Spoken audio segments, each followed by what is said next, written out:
Welcome to Philosopher Stoned, the first episode in our series about everything nerd. Comics, movies, video games, you name it. Movies, books, nerddom. We're going to get into it. Get right into the thick of it. Right into the thick of it. I'm Scott Harding, and this is my man Kenya. So welcome to the Philosopher Stoned. We're actually not going to be smoking this first episode, but usually the format will go, we start sober and end stoned. And we'll discuss everything from, like Kenya said, comic books, video games, movies, popular culture, and nothing really that serious or important. Today, though, I wanted to talk specifically about Star Wars The Force Awakens and my theory as to who Rey really is. So, full spoilers ahead, everybody. If you haven't seen Force Awakens... Fuck you, in other words. Yeah, like what? You haven't seen it yet? Come on. It's awesome. Go see it. Stop fucking around. Now, a lot of people, as we start this, I want to start first by just kind of trying to quash. Everybody online seems to think that Rey is the child of one of two people. Popular theories is Luke Skywalker. So I'm going to just try to squash that really quickly with one scene in The Force Awakens is after we lose Han Solo and they destroy Starkiller Base, Rey goes back to the Resistance base and hugs Leia. Now, just follow me here. If Luke Skywalker would have had a child, Leia would have been her aunt. Leia probably would have known about Luke's daughter and maybe would have been like, oh my gosh, Rey, Luke's daughter, you're alive. But she doesn't do that because Rey is not Luke's daughter. That doesn't make any sense. And everybody's like, they mind wiped Rey in this. Rey was really young, so she didn't need her mind wiped. And in Star Wars canon, how many times have we seen a mind wipe? Kenya? This many. 0 times, because it's not part of the Star Wars universe. You don't wipe people's minds using the Force. We've never seen it that I know of. So I'm going to just squash that one right there and say that it is close to impossible, although everybody is leading us. Everybody wants to lead that way, which even more makes me think that that's not what it is. So, okay, that's the first one. Now, secondly, we are going to talk about another popular theory, which is Obi-Wan Kenobi being the granddaughter or related somehow to Obi-Wan Kenobi. Now, I'm going to explain to why that is not possible, because in order for Obi-Wan to have a child, he would have had to break his oath to the Jedi Order. And everybody knows, if you were one of the last Jedis, you probably wouldn't be breaking your oath as you're training. You know, he spent all of his years on Tatooine training to become a Force ghost. At the end of Revenge of the Sith, Yoda is like, here's Qui-Gon Jinn. He's resurrected from the dead, and he's going to teach you how to do it. I don't think Obi-Wan Kenobi would have the time to have a relationship, but beyond that, I don't think in his character he would, because Obi-Wan Kenobi was a dedicated, high-valued Jedi Knight. He understood that having a family and a relationship would actually causes fear of loss, like we saw in Anakin. Anakin's ultimate turn to the dark side was his love became fear of loss, so he sacrificed everything because of that. And I'm pretty confident that, you know, after your main apprentice and friend turns to the ultimate evil dark side, you're not going to just go and be like, well, I think I'm going to start a relationship now and have some kids. Like, it just doesn't really seem to fit Obi-Wan Kenobi's character. So in other words, what you're trying to tell me, Scott, is that no one should be in relationships or have kids, because ultimately it just turns you into an evil son of a bitch. Pretty much in the Star Wars universe, unless you're Han Solo, obviously. Yeah. But he was scummy to begin with. Well, he's been laying pipe and smuggling shit since day one. You know, he's already pretty, sleazy in that regard. He was. You know, I mean, when we meet Han Solo, he was in the cantina, which was full of the biggest scum and villainy of the universe. So, yeah.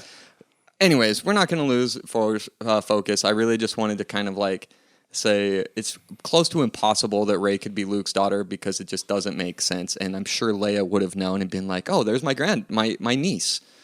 Weird. Where have you been? But I do think that she was trained by the Jedi. I do think she was trained by Luke, and then I think she was hidden on Jakku. And this is where we're going to go with this. So my theory as to who Rey is, you ready? You ready? Kenya, are you ready? I don't know if I'm ready. And I've done a lot of research. I haven't seen this theory out yet, so I'm going to throw it out, and we're going to discuss as to why I think that Poe Dameron is Rey's brother. I know. It's insane. It's crazy. There is no connection to that, and you wouldn't even want to think that. And that's part of why I think that is the reason. So we'll start with this. We'll start with a little bit of history on Poe Dameron.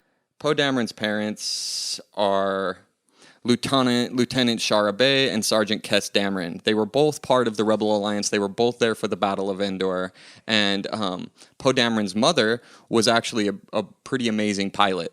And shortly after the events of Jedi, if you read the Shattered Empire comic books, which are canon, which are part of the official story of Star Wars now, the Shattered Empire series kind of takes place right at the Battle of Endor and follows like for a couple of years after that. So it seems. So Poe Dameron's mother was basically conscripted by Luke Skywalker to fly him on this secret mission. And at this time, Poe Dameron was alive. He was an infant. And Poe's mother and father were still working in the Resistance, which back then was the Rebel Alliance, and the New Republic that they were building. So Poe Dameron's mom is on this mission with Luke Skywalker. Now, this mission was brought forth by Lars Taka, the guy who is actually on Jakku, who gives the map to Poe Dameron way later, who is a member of the church. We're going to get to him in just a minute. We're going to stick with Poe's parents. So Poe's mother went on the secret mission with Luke Skywalker, and Luke was getting these Force materials to bolster his academy.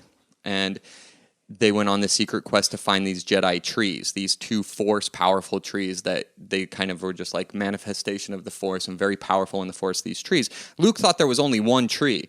And so when they get there and he gets the trees, he finds out there's 2 trees, and he gets into a conversation with Poe Dameron's mother about her and what she wants to do with her life. And she had explained that she's been in the rebellion. She has a young son named Poe, and as much as she would really love to retire and raise him, there's still so much to be fighting for. And Luke, kind of his rebuttal is basically, if we don't have families, what are we fighting for? She basically is like, I would really like to start a family. And Luke Skywalker is like, well, here's the tree.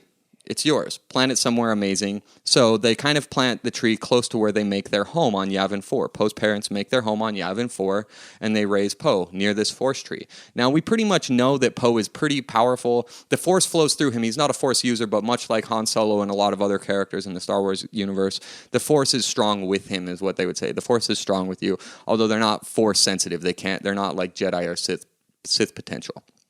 So we know that Poe is, he's the hotshot pilot of the galaxy. And so that's when the Shattered Empire comic book series stops. Is Poe is an infant, their parents retire, they're on Yavin 4 to start a family. You follow me? Okay. So let's go to when Poe is 8 years old. Poe's in the comics and in the books, we have no idea. So this is kind of where we have to take a little bit of liberties. And we are like, Poe Dameron's mother dies. Mysteriously, nobody knows. It's unexplained. What I theorize is Poe's mother died in childbirth, giving birth to Rey. And then when Rey was old enough, she was exceptionally powerful in the Force that she gets trained by Luke. When the Knights of Ren come and they totally just like kill everything that's happening, and Kylo Ren massacres all the new Jedi, Rey's parents, Poe Dameron and Lars Taka, they hide Rey on Jakku because they know that it's out like Tatooine. No one's going to go looking for her. And then that's where Lars Taka comes in. Now, in the beginning of Force Awakens, we're meeting with an old friend of Leia Organa and Luke's. And when you read a little bit of the history into who Lars Taka is, I hope I'm getting his name right. He was around way back. He was born during the Old Republic during the Clone Wars. He was born, and he was always interested in the Jedi, and he's part of the this church of Force, this Force church, like this people who kind of worship the Jedi and the Force. So he's always been kind of like awesome in that regard. He's part of this group of people who are trying to preserve the Force and preserve the ways of the Jedi, and he actually, in some of the time in the past, he helps Luke get these artifacts that are Force artifacts that further kind of embolster Luke on his quest to restart the Jedi Order. Now we're going to get into the technical aspects. We're going to kind of talk about J.J. Abrams a little bit and how J.J. Abrams loves to do stuff that leads you in one direction and completely doesn't connect psychologically the fact that they could be related. Now, if you watch Force Awakens, Poe and Rey are never in a scene together. They never meet. They're never in contact together. It's one of the only characters in the movie that they never actually show coming together. And not only that, when they're making the cuts from scene to scene, from like the X-Wings at Starkiller Base to what's going on with Kylo Ren and Poe and Han and everybody, we don't get a direct cut from Poe to Rey, which is it's kind of keeps you psychologically from tying that together. Like, he doesn't want you to think that. And the internet's exploded with all these other theories, but no one has come up with that one.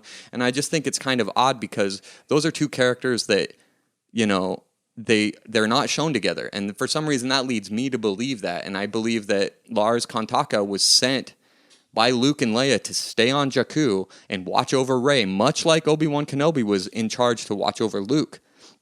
And when she became of the right age, he was supposed to give the map to her. That's it. That's what I got. So let's poke some holes. You guys can poke some holes in it and let me know what you guys think. This is our first episode of the Philosopher's Stone. We're going to do a lot more. I think we're going to get into talking about The Expanse and the Shannara Chronicles coming up. I definitely want to talk about Deadpool and the Deadpool movie, which is about to release, and kind of how they're tweaking that into the rest of the Sony Fox Marvel universe. The Fox Marvel universe, which is X-Men, Deadpool, Fantastic Four. And yeah, so I hope you guys enjoyed the first episode of the Philosopher's Stone. I know I did. I know I did as well. We'll see you guys next week. May the Force be with you. I'm not going to say that. See ya. He's not a real nerd.